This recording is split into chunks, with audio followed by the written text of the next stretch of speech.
The bamboo forest spirits. In the rural regions of Vietnam, bamboo forests are revered as both sacred and mysterious. To the locals, bamboo is not just a plant, it is a symbol of resilience and tradition. However, not all bamboo forests are peaceful sanctuaries. Some are said to be haunted, housing the restless spirits of those who met untimely or violent deaths within their dense thickets. One such bamboo forest, located in the Central Highlands, is feared by the nearby villagers. For as long as anyone can remember, strange occurrences have been reported from the forest: disembodied voices calling out at night, flickering lights that vanish when approached, and the unsettling feeling of being watched by unseen eyes. The villagers believe that these eerie phenomena, caused by the HN or spirits, trapped in the bamboo, forever unable to move on. Bao, a 25-year-old forestry worker, had grown up hearing these stories but never believed them. He was a practical man, focused on his work and dismissive of superstitions. His job often took him deep into the forest to survey and map the land for new agricultural developments, and the bamboo forest, despite its dark reputation, was simply another location to him. One day, Bao's company received a contract to clear part of the haunted bamboo forest for a new road. The villagers protested, warning that disturbing the land would anger the spirits, but the government had made its decision, and Bao was sent to assess the area. "It's just a forest," Bao assured his colleagues, laughing off the villagers' fears. "We'll be fine." Armed with his machete, a map, and his unwavering skepticism, Bao set off into the bamboo forest early one morning. The towering stalks of bamboo loomed overhead, their thin leaves rustling softly in the breeze.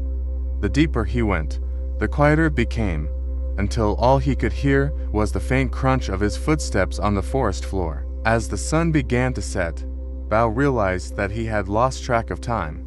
The forest grew darker, and the once gentle rustling of bamboo leaves now sounded like whispers, carried on the wind. Bao shook his head, trying to dismiss the creeping unease that gnawed at him.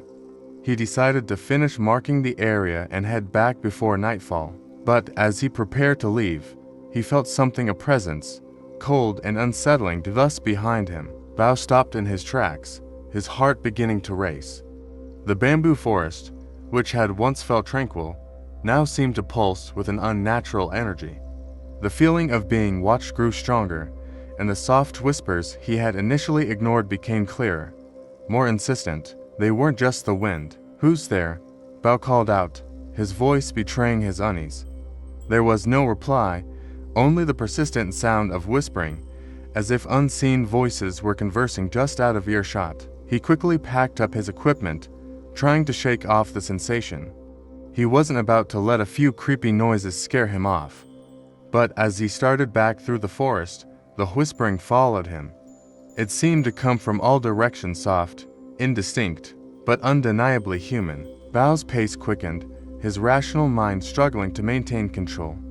He tried to convince himself that it was just his imagination, that the villagers' stories had gotten to him. But then, something happened that he couldn't explain. As he walked, he noticed a flicker of light out of the corner of his eye. He turned, and there, deep within the bamboo, was a faint, glowing figure. It was human-shaped, but barely visible, as if it were made of mist and light. The figure stood motionless, its head slightly bowed, facing away from Bao. His breath caught in his throat. He had never believed in ghosts, but this was something else. The rational part of his mind screamed at him to leave, to run back to the village and never return. But something kept him rooted in place, staring at the figure in the bamboo. Suddenly, the figure moved, its head lifted, and slowly, it began to turn toward him. Bao's heart pounded in his chest as he took a step back, his legs trembling with fear. He didn't want to see its face, didn't want to know what kind of spirit lingered in these woods. But before he could flee, the figure vanished, dissolving into the bamboo as if it had never been there. Bao stood frozen, his mind racing. He wanted to leave, but the path through the forest had somehow changed. The bamboo stalks, which had once stood tall and orderly, now seemed to shift and bend, creating a maze of confusion around him. No matter which direction he turned, the path closed in, as if the forest itself was alive, trapping him inside. The whispers grew louder, more insistent, until they became voices, distinct and clear. "Go back. You don't belong here." Bao stumbled forward, desperate to find a way out. But the deeper he went, the more lost he became. The bamboo seemed to close in around him, the once peaceful forest now a prison, holding him captive. Bao's mind raced as he tried to navigate the shifting bamboo maze. The whispers had now become voices, echoing around him, speaking words that sent chills down his spine. The spirits seemed angry, their voices full of pain and sorrow. "Turn back. Leave this place." Bao's heart pounded in his chest as he stumbled through the undergrowth, his feet catching on twisted roots and fallen bamboo stalks. He didn't know how long he had been walking, but it felt like hours. The sun had long since set, and the forest was now plunged into darkness. His flashlight flickered weakly, barely illuminating the path ahead. Suddenly, the whispers stopped, and a deafening silence fell over the forest. Bao froze, straining to hear any sign of life. But there was nothing, no wind, no rustling leaves, no distant animal calls. It was as if the entire forest had been swallowed by the darkness. Then, from the shadows, a voice called out, "Help me!" Bao spun around, his flashlight beam cutting through the darkness. Standing just a few meters away was a young woman, her figure barely visible in the dim light. She was dressed in old-fashioned clothes, her long hair hanging limply around her pale face. Her eyes were wide, filled with terror. "Please, help me," she whispered, her voice trembling with fear. Bao's instinct was to run, but something about the woman's plea stopped him. She didn't seem like a ghost, at least, not like the ones in the stories. She seemed real, tangible, and she was afraid. "Who are you?" Bao asked, his voice shaking. The woman's eyes darted around the forest, as if she were searching for something. "I'm lost," she said, her voice barely above a whisper. "I've been lost in this forest for so long. I don't know how to get out." Bao took a step toward her, his mind racing. Was she another victim of the forest's curse? Had she been trapped here, just like he was? But before he could say anything, the woman's expression changed. Her eyes widened in horror, and she let out a blood-curdling scream. "They're coming," she cried, her voice filled with terror. "Run, run before they find you." Without warning, the bamboo around them began to rustle violently, as if something many things were moving through the forest. The whispers returned, louder and more aggressive, as if the spirits were closing in on them. Bao didn't need to be told twice. He turned and ran, the woman's screams echoing in his ears as he plunged deeper into the forest. The bamboo stalks seemed to bend and twist, blocking his path, but he pushed through, his heart pounding in his chest. Behind him, he could hear the spirits closing in, their voices growing louder and more frantic. He didn't dare look back. All he could do was run and hope that he could find a way out before it was too late. Bao's lungs burned as he ran, his legs aching with exhaustion. The bamboo forest seemed to stretch on forever, and the voices of the spirits were growing louder with each passing moment.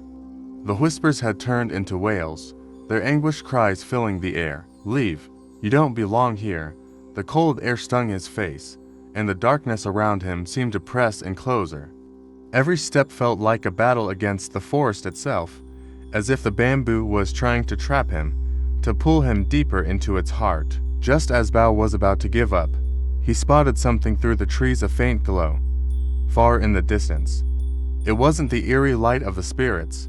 It was warm, steady, and comforting, like the glow of a lantern.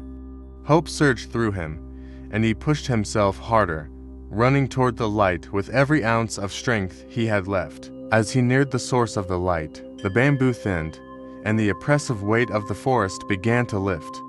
The voices of the spirits grew fainter, and the air felt warmer. Finally, Bao stumbled out of the dense bamboo thicket and into a clearing. There, standing in the middle of the clearing, was an old man holding a lantern. His face was lined with age, and his eyes held a wisdom that seemed far beyond his years. Bao collapsed to the ground, gasping for breath, his body trembling with exhaustion and fear. "You've made it," the old man said, his voice calm and steady. "You're lucky to have escaped." Bao looked up at him, still panting. Who are you?" The old man smiled faintly. "I'm the keeper of this forest. I've lived here for many years, watching over the spirits who are trapped within. You were not meant to be here, but the forest let you in for a reason." Bao's mind was spinning. He had never believed in spirits, but after what he had just experienced, he could no longer deny their existence. Why are they trapped here?" he asked, his voice shaking. The old man's expression grew somber. "Long ago, this forest was the site of great suffering. Many people died here, soldiers, villagers, innocent men, women, and children. Their spirits have been unable to find peace, and they remain here, bound to the bamboo that has grown over their graves." Bao shuddered. He had felt the weight of their pain, their anger, and their sorrow as he had wandered through the forest. "Is there any way to help them?" Bao asked, his voice barely above a whisper. The old man nodded slowly. "There is, but it is not easy. The spirits need to be acknowledged. They need to be remembered. Only then can they move on." With that, the old man handed Bao a small, hand-carved wooden bell. "Take this with you. When you leave this place, ring it in their memory. It will guide their spirits toward the light." Bao took the bell, feeling its weight in his hand. He nodded, grateful for the old man's help. As he left the forest and returned to the village, Bao knew that his life had changed forever. He had come face to face with the spirits of the bamboo forest, and he would never forget their whispers,